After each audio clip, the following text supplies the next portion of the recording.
Gruesome Magazine. Hello once again, I am your host, Doc Rotten, and this is the official Gruesome Magazine podcast. Back with me again this week are the scariest, goriest, bloodiest co-hosts on the net, and tonight we're reviewing Thanksgiving from Eli Roth. Joining me tonight is Dave Dreher, lead news writer at Gruesome Magazine. Dave, how you doing? Hey, Doc, I'm good. How are you? Good. Happy Thanksgiving. Happy Thanksgiving indeed. Oh my. We're sandwiched in between the movie and the holiday. Huh? You said sandwich. I did indeed. Also joining us is award-winning filmmaker Christopher G. Mohr. How you doing, sir? A leftover sandwich, I guess. Right? There you go. That's better. Better yet. Speaking of turkeys, how you doing, Doc? Doing well. Doing well. Yes. Oh, full of stuffing. All right. Also joining us is our special guest, host of film. He's the host and film. You know what, Brian? I'm just going to screw up the intro. I hope you forgive me. He's what? He's part of the film committee of the New York City Horror Film Festival and a screenwriter, Brian W. Smith. How you doing, sir? I'm doing very well. Thanks for having me. This is a great one to return on.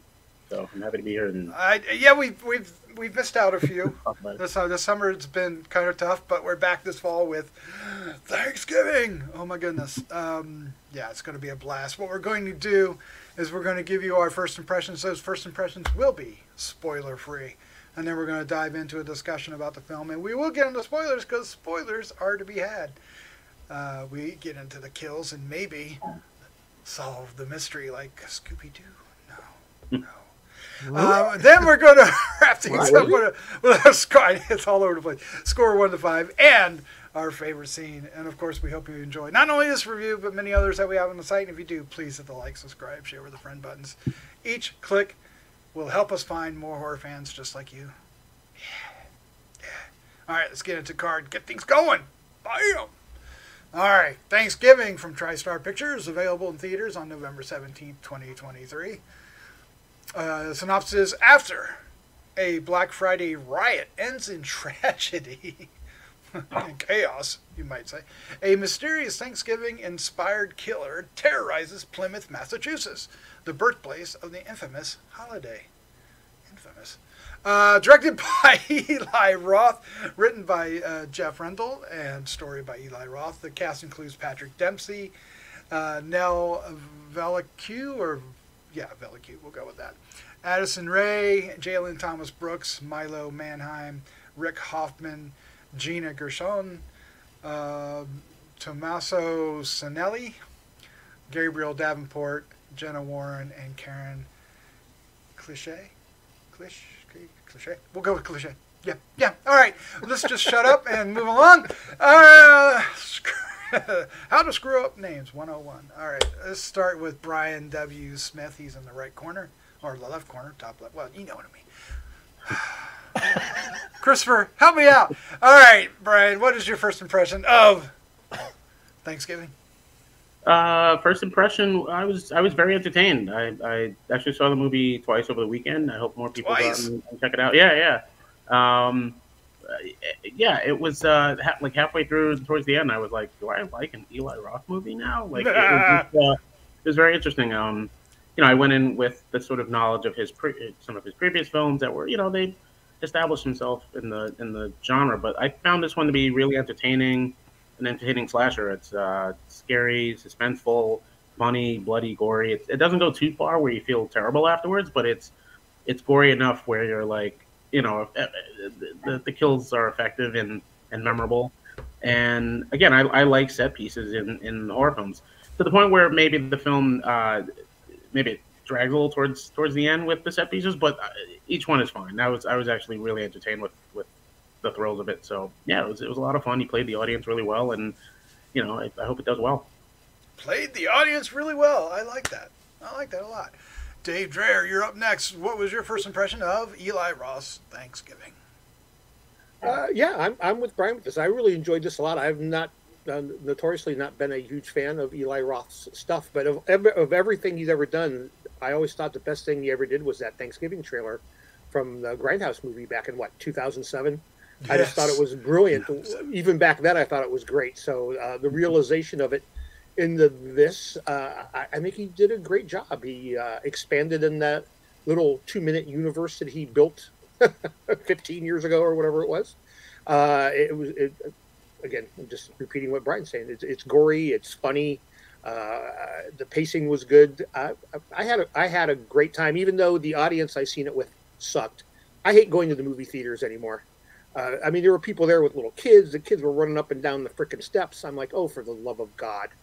But what were kids doing at a Thanksgiving movie? Who knows? People are frickin' nuts. But you know, take that away from it. I like to go see it again, you know, like with an actual horror crowd. I think it'd be a fun one to see with a bunch of like-minded individuals. But yeah, a good movie. I really enjoyed it. I want to see it again, and maybe again, and then maybe again after that. Sounds like an annual venue, maybe. All right, Christopher G. Mohr, you're up next. What was your first impression of Eli Roth Thanksgiving? Well, Dave, you need to come, or at least need to find an Alamo Draft House somewhere in this country, because my audience ate it up like Thanksgiving dinner. Oh, nice. I mean, just everybody groaning or laughing at inappropriate things. This is a fun ride, and I'm one of those people. I mean, I appreciate Eli Roth and what he's done for horror and how he's branded himself, especially as a filmmaker. I've never been a big fan of his films. I think some of his films are just, he's the one that his film, what was it? Hostel, created the whole torture porn, terminology. And I don't know, I've enjoyed bits and pieces, but a lot of his films just make me uncomfortable and I don't really enjoy it. And this film I enjoyed from beginning to end. Now, I did like The House with the Clock on the Walls. I thought that was a lot of fun, but that was more of a kiddie type thing. But this one was just, it felt like a movie that came out in the 90s. It had that kind of like, I love a good sort of horror comedy. It had the great sort of comedy element to it. Morbid comedy, because there's some moments I laughed, which I shouldn't be laughing at, when you have kids with blood spraying on their faces and you're laughing at that. I don't know what that says about me, but people in my theater were laughing at that. So yeah, so I will say I mean, granted, it did have that kind of element I usually don't like, which is a lot of unlikable characters. Because there's some really asshole-ish type characters, which just made me mad at certain points. But at least, but it didn't deflect me from enjoying it. I think this had it. Even though it probably didn't go to the lengths that the Grindhouse trailer did, it still went over the top with a lot of the gore, where there was long, camera looks at certain scenes. And I will say, whoever did the special effects, I think there was even a couple of people from K&B Effects that worked on it, that did the turkey body and stuff. So there's a lot of, it has some really great effects. I mean, there's a couple of close-ups on a couple of severed heads that I was like, these are really well done. I mean, they're very, they look very real. Mm-hmm. So whoever did the special effects at certain scenes really did a great job with that. To the point where it's like, wow, I think if this film came out in the 90s, it would have been heavily edited for the theater. So really they can get away with a whole lot more in R-rated movies now than they probably used to. But I really enjoyed it. I'll say like my main issue probably was some of the asshole-ish characters, and I think the ending was very obvious for me. And then it creates the whole thing, the logic around who the killer is, where it's like, I don't know if this killer would have the time to do this or that. So the logic kind of got in there a little bit. So the ending kind of was like, not perfect.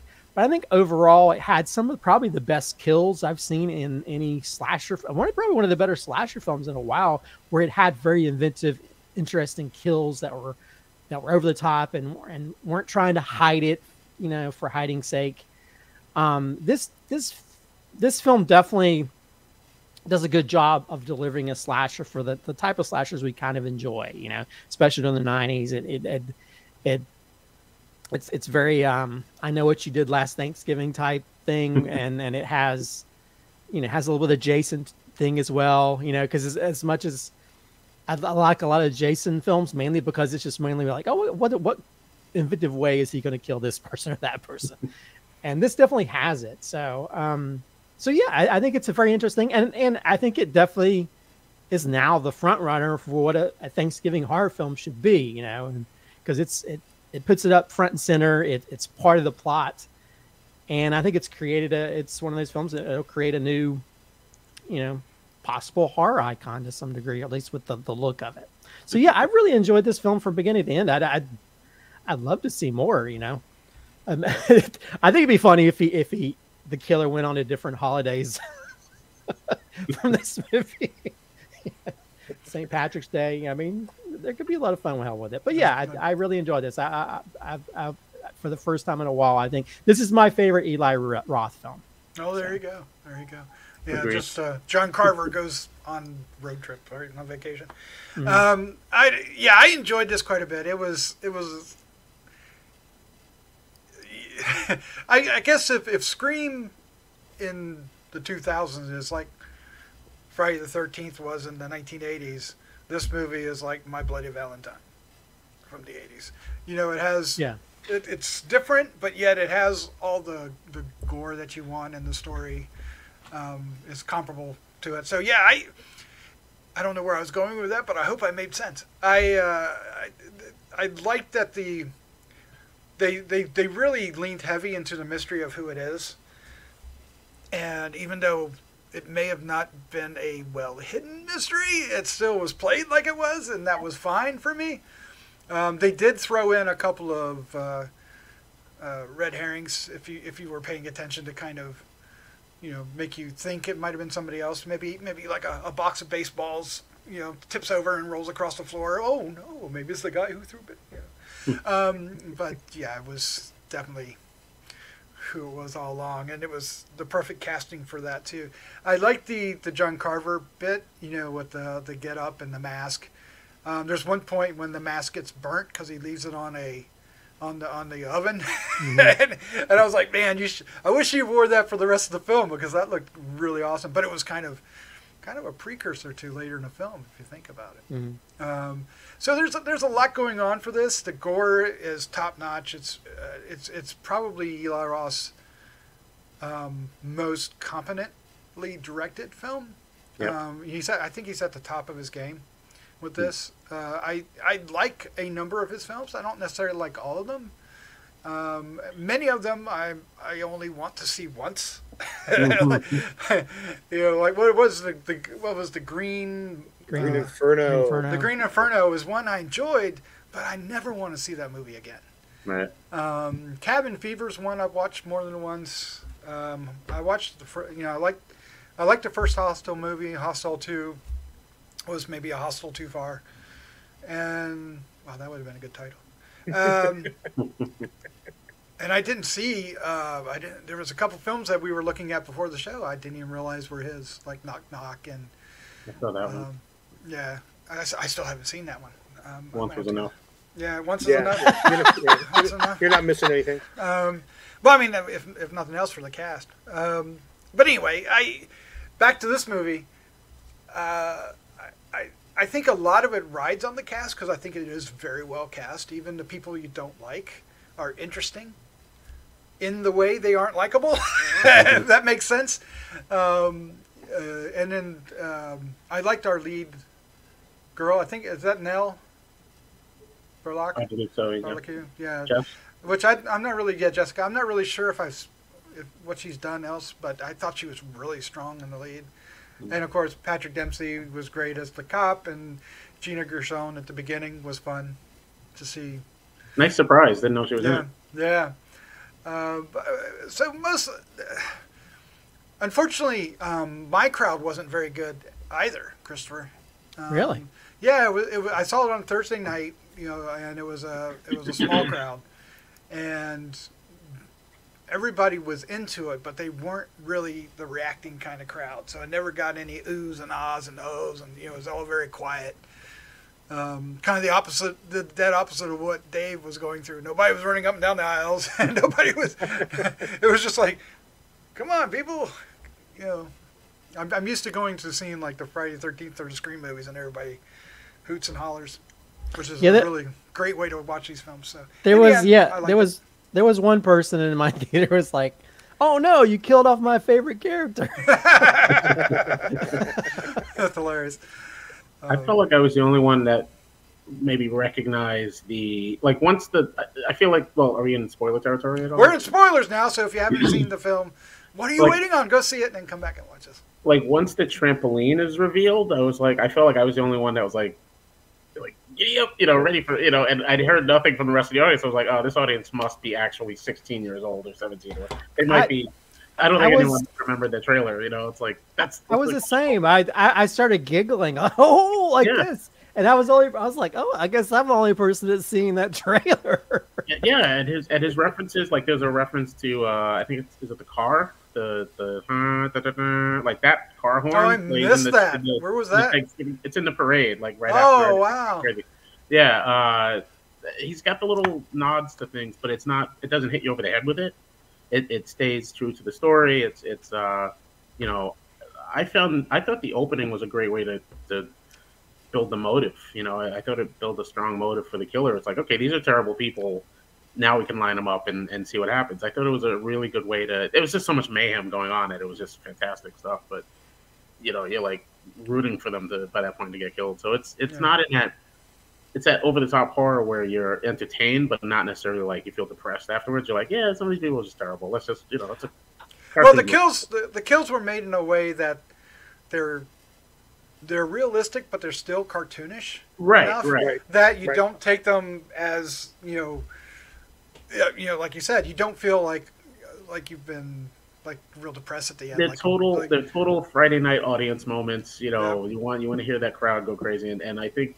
This is, I agree. It's Eli Roth's like most confidently directed film. There were moments, even subtle, suspenseful moments, where he really just moved the camera around. Where it never felt like I don't want to seem like I'm insulting. I'm just saying like it just felt like a different, like a more mature Eli Roth behind the camera, and I wanted to see more of. It didn't feel like an Eli Roth film. I don't know if it was because of the writing or if it was Jeff Rendell co-wrote it with him. He wrote the screenplay.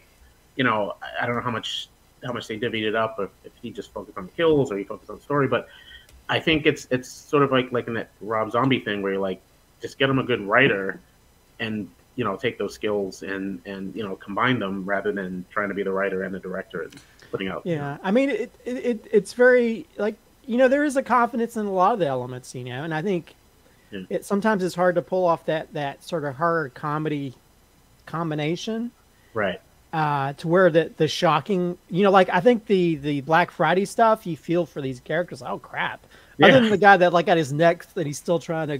I know that was pretty interesting. I mean, there's still like, I gotta get that. Yeah, there's still humor to it, but like I know that first main kill where the dumpster kill, right. My whole audience just erupted with laughter. It's just so ridiculous. Because you're like, oh god! And then you think that was going to be it, and then the body shows up. I think because I think for me because of physicality, I'm like, I don't think that really could happen. You know, or even like when he rips that guy's head off, and it's like. You know, in the head, and people. I mean, it's so abrupt and crazy, you know, or the.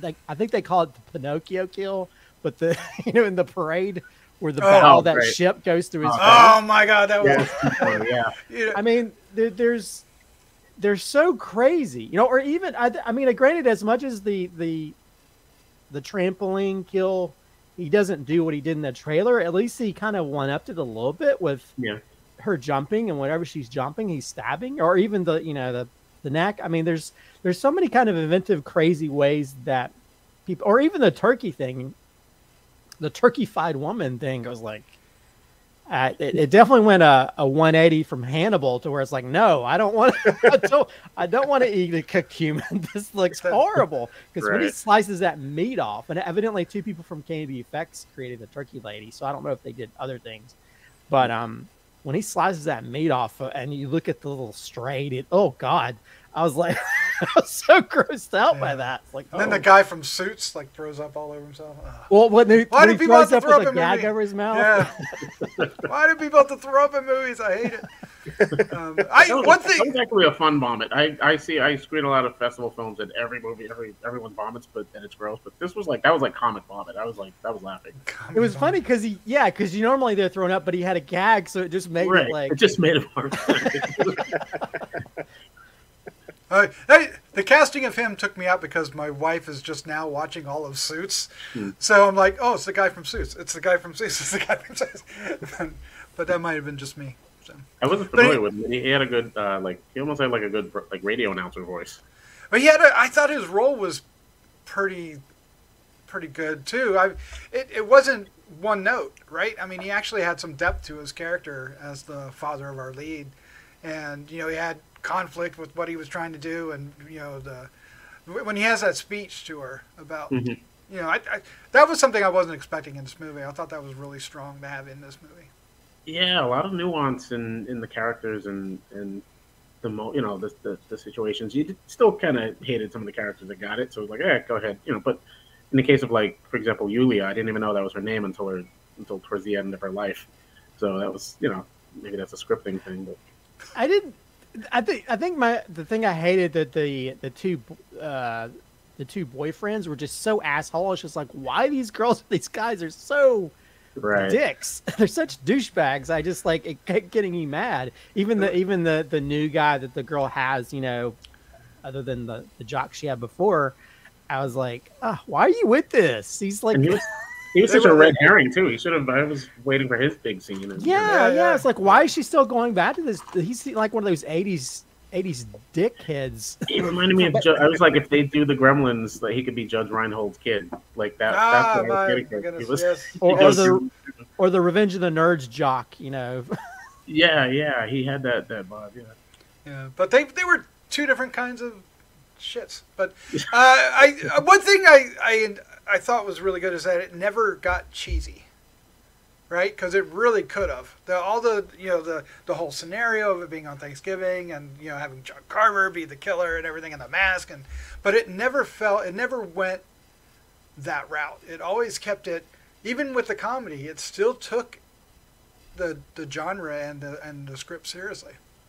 That's what. Yeah, I think that's what makes usually a really effective horror comedy. We'll call it a comedy, but the film itself is playing it relatively straight, and the kills are pretty grounded, even though they're over the top. So we're invited to laugh at it, but it's not like wink, wink. This is a comedy. It's like sometimes they are like the little that was. But those are little buttons that you're invited to laugh at it. Yes. Or when he kills the guy and then he feeds the cat. Feeds the cat.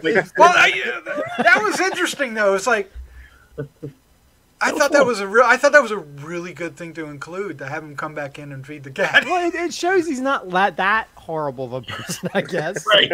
He does love animals, but it did show that extra length, because I think a lot of times we see these films like your Jasons or whatever, and they're just they just go in and kill and they leave. And there's no kind of personality, and I think with this there's personality. Although, is it just me, or did Eli do the voice when he's talking? When the killer's talking to people, it sounded like Eli Roth, so I wasn't sure if he did that through, or maybe I'm just reading too much into it. No, it was Adam. It was an actor named Adam McDonald played the voice of the Carver. Is that? Oh, is he? Is that the slasher guy?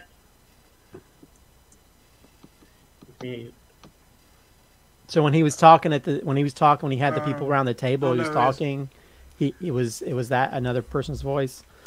Yeah. Okay, I knew it wasn't anybody's voice that was there, but it almost sounded like Eli Roth, and I thought he was trying to sneak in a little cameo, so maybe. Oh, he's a director. He's a director. Yeah, he did. He's behind Slash for the series. Yeah, he also directed this movie called Pie Wacket. I don't know if you remember that. Yeah. Oh, that makes sense. They're probably friends. Come on down. But again, that's a good way to throw people off if you have a totally different voice doing that, because I know that you guys were like, I'm trying to read into it. Like, whose voice is that? So Dave, you're the effects guy here.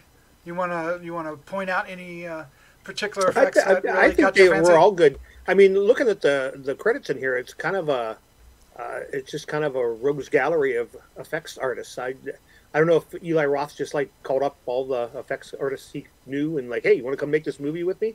Because there's not any one standout person, involved, but they came out great. I mean, this is definitely an effects laden movie, and like Christopher was saying, I mean, some of the heads were like pristine, creepily realistic. It's like, holy shit! Like the one security guard that ran off when he got his head. It looked like him. Yeah, when it's on that table, Newlon. and I kept thinking maybe it's his actual head, but no, it's like this is a fake head. And I was it's like, a prosthetic, yeah. So I mean, just beautiful stuff. I mean, I guess only sickos like us would look at that and go, "My God, that's beautiful." But it really was, and for it not to be really handled by a crew or a team or anything like that, it really does seem to just be kind of a rogues gallery of people. But I think they did amazing work. I was very, very impressed, and I love the inventiveness of the kills. The only thing I don't know, and I'm probably standing alone on this one because you guys have all mentioned the fact that it had a 90s feel to it, but the original trailer had that 70s grindhouse feel. yeah. And at first I was a little disappointed because when it started, at one point I thought to myself, oh my God, I know what you did last Thanksgiving. I know what you did last Thanksgiving. And just like for a little moment, I grieved that we weren't going to get that gritty, grimy 70s feel. But at the end of the day, it worked. I mean, I did end up enjoying it, but I kind of would have liked to have seen that. Well, I thought it was going to go over the top a little bit more. Even though it does from time to time, like even the parade scene, which is chaotic, I thought it was just going to be far more chaotic. I thought it would be, even though we do get two really fun, great kills, I thought there would be a lot more to it. So I felt that too. But at the end, I had a great time. It was the same way. When I walked out of the theater, I was like, okay, I enjoyed that, so I'm not going to bitch about it. I think Eli's pitch was that this was like the modern reboot of like the early trailer that was like lost footage or something, and they never found the film, so this was just a modern reboot of that. That was his excuse. Okay, all right. Because I was kind of hoping it would have that grindhouse look, but you never know. It could have been a studio note, like kids these days are see that. It was like 15 years ago. So, but they could do anything now. Like if they wanted to do like even more of a prequel or something. I don't know. Sure. Like I think people will be open to it. I feel and I will say, how many times have we seen trailers and then we see the full length movie and it's not as good? So who's to say that a 70s-fied version of that story would have like worked as much as the trailer? Yeah. I really think this is my opinion. I think this is the best version of that story because it still has over the top. I mean, it has some of the best over the top gore of any kind of regular feature this year that's been released in theaters. Yeah, by far. I mean, I love the opening scene. That opening scene, the whole Black Friday massacre was never hinted at in the trailer in any way. No. And that was when that happened. I'm like, holy shit! Yeah, this dude's going for the jugular here. But it's also a great way to have multiple victims and also just multiple killers because there's a lot of people that lost people that were connected to that. And so you kind of like, okay. So yeah, I think it's because at first you feel for the people that die in that, but you also you don't really care so much, I think, when other people die, but I think because they're so viscerally over the top, you can't really be grossed out by it or anything because it's like, oh my gosh, did I just see what I just saw? On the script side, I did appreciate, I mean, it's not like, Oscar winning, but I appreciated the foreshadowing, like, in terms of like, especially who the killer is and who the killer isn't. I mean, the opening shot is literally the killer's POV. It had a Halloween feel to it, didn't it? Yeah, and when it was the sort of the flip on that, I was like, I'm gonna keep an eye on him because that was like a nice little twist. But I was like, no, he's the killer. He's got to be the killer. And then when he talked to the stepmom and saying, "You're gonna make a nice dinner," I was like, yeah, you're the killer. I don't know why I was like paying attention to everything he was saying, but it didn't deflect from the mystery and stuff. It still made it fun, and I appreciated it. But I was just like, I appreciated those little hints that were dropped in, early on, just keeping tabs. Yeah, I mean, yeah, definitely, definitely. All right, well, let's go ahead and wrap this up. Let's give our score 1 to 5 and our favorite scene. Brian, you are up first. Oh gosh, this is a hard one. Oh, my score 1 to 5. I'll give it a 4. The only thing that keeps it from being perfect is that even though it's got a good pace and good running time, there were moments maybe towards the end where it got a little wonky script wise, and where the killer sort of teleporting and popping up different places. But it was overall a good time. Overall, it was a fun time. So I'll give it a solid 4.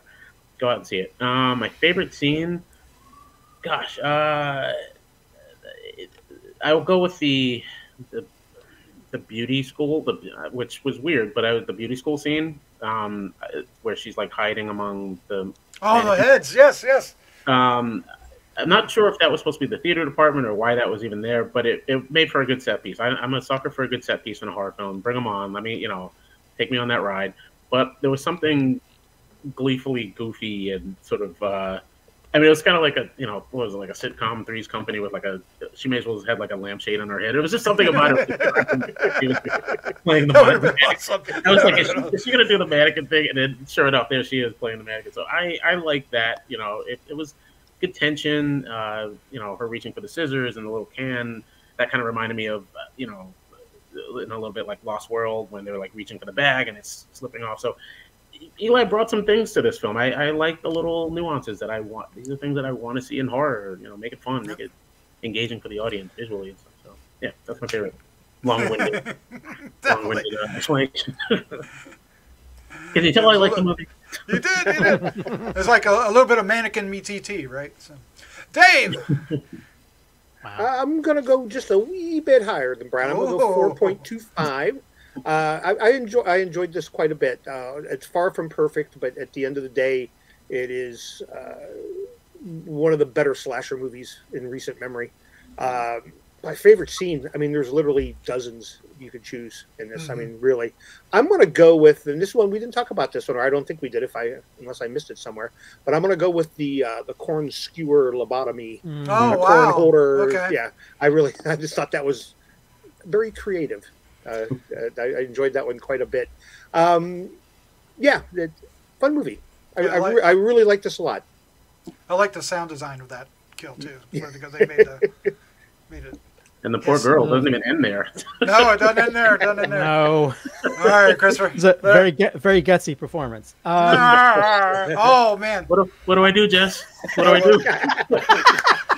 Again, some really funny around. Moments with the characters. There's some really idiotic. But it felt like what the character would do. It felt real. Yeah. It felt like I can't put a filter on it. I can't. Let's get some Scotch tape and stuff. Obviously you can't do anything, but I really enjoyed this. I think it's one of the better slashers in a while, and it to me it checks all the boxes with slashers. I think as much as I enjoy slashers, they've kind of forgotten the rule of like really inventive kills, and I do kind of miss the holiday slashers from old, where we'd have a little bit of fun with that. And so I think Eli Roth really has grown as a filmmaker and sort of figured out some kind of way of taking this concept that was that worked really well as a trailer, and it works really well as a full length feature. So I'm going to give it a 4.5. I think. Oh, nice. I think the ending, I don't like as much. I think it's a very. Which ending? There was a couple. Well, just the ending with the reveal of the killer and stuff, and it just to me the logic of how that killer could go. I think you teleportation. What Brian said, yeah. Does he have teleportation powers? Are we going to find out on Thanksgiving too that he has that he's like Rick and Morty? He has like a portal gun, because there's really no way that character could just dart around and hide bodies as fast as this character does. It does not make a lot of sense. But again, when do most slashers make a lot of sense? Maybe he wasn't alone. I did have a theory, and during the parade scene, right? Because there's someone indoors wearing the mask, and then there's the clown. Because the other cop could have been. Yeah, because I don't. It just it doesn't make as much sense. Or even the boy. Yeah, so I think that was the only thing that kind of threw me but and the asshole-ish kid characters. But still, I enjoyed it. So the kills are really what put it over the top for me. As for favorite scene, there's so many kills to pick I know. from. But you know what? I'm gonna pull the Santos moment. Well, I guess it's kind of not a Santos moment, but you would enjoy it. The Pinocchio scene. God. Where the bow of that ship goes through his face, and the blood and brains and face and whatever's in his head splatter on the kids. Yeah. I laughed so hard. And his nose was still hanging there. Yeah, his nose is still hanging there. And evidently they supposedly call it the Pinocchio kill. But yeah, I think again that it's kind of shocking and funny just because that kill. Like, oh crap. And then just the kids are like, their grandfather has just been impaled. And they've got all this blood. And they're like, oh! It's just, I don't know why I'm laughing at kids in peril, but it just kind of also reminded me of, I think Santos might get a kick out of that. Yeah. But yeah, again, that's how these kind of morbid, crazy moments have that element of morbid humor to it that I think a lot of these slashers don't have, So I kind of miss, and I'm glad that Eli Roth brought that back. So yeah, that moment was just so. And again, everybody in my theater laughed out loud too, so I didn't feel so bad about laughing at these stupid little kids. Stupid little kids. Blood covered kids. that was a great moment. That was a great moment. That and when they chopped the head off of the turkey mascot, that was fantastic. Yeah. But he wasn't John Carver then. He was something else. What was he? He was a clown, like a clown mask. Right. Yeah. So how did he get in and out of that? I don't know. Like a Terrifier nod or something? I don't know, but maybe he wasn't alone. Maybe before he kills him, there's a John Carver indoor somewhere. It felt very Killer Clowns from Outer Space, actually. Maybe that kid, maybe the other boyfriend, is actually like related, so he's helping him out. I don't know. We'll find that out in Thanksgiving too. I think they're layering I think they're leaving threads open. If there's some threads. Smart. There's some threads. Although the fiery dream sequence. I'm going to give it a 4. I'm with Brian. Give it a 4. It will likely, if it doesn't make my top 10, it's definitely going to be an honorable mention. But I think it will squeeze into the top 10 for the year. It's just so much fun, and it does. It made me fondly remember going to the theater throughout the 80s and 90s and seeing, everything from all the Friday the 13th to, the Scream. And I know what you did last summer, or I know what you did last Thanksgiving, as Dave said. So my favorite scene, there's 2 or 3 that I could jump on right now. The whole turkey dinner scene at the end, just the whole scene was just so well done. It was like, who's next, kind of eeny, meeny, miny, mo kind of a feel to it, right? I liked the balloon kill, the hydrogen, it fit the scenario, because they were going to, fill up the balloon and Chekhov's gun. Yeah. So Chekhov's musket. I guess one musket. Then Chekhov's musket. And you knew he wasn't going to be found. I mean, that was obvious. But really, the one I'm going to go with, and I thought you were going to take it, Christopher, was the saw blade thing because it doesn't happen all at once. It happens in like 3 sets. First it's her fingers, and then something else, and then it's just like. She gets all sawed up, and then she falls out, and her guts are just hanging out, and the guys grab her. So it was, and she'd already, she'd already been practically killed before that. It's like, how were you alive in the first place? But it was, it was pretty spectacular. And that moment, the head moment, that you picked, Christopher, and the carving of, I don't know why, the carving of the leg. It was really got me the worst. That's the one that got me the most. That was the only one where I was like, oh, no. And, of course, then they had to follow it up with the freaking vomit. I hate vomit movies. But anyway, there you go. That's our review of Thanksgiving. If you are a horror fan and have skipped out on this, do yourself a favor and go check it out. It'll be in theaters on Thanksgiving. What better treat when you're full of turkey and cranberry sauce. Thanks for giving us a great slasher. Yeah. Yep. Who knew it was going to be this good? I'm happy. I knew it was going to be fun, but I didn't know it was going to be this well made. So, Yeah, I'll good definitely job. buy it. I'll Good definitely job. own it. There you go. Yeah. That's a bonus there. All right. Well, Christopher, Dave, Brian, thank you for joining me. This was a lot of fun. Thank you. Thank you for having me Thank back. you, Doc. All right. With that, let's say goodnight. Good night. Good night.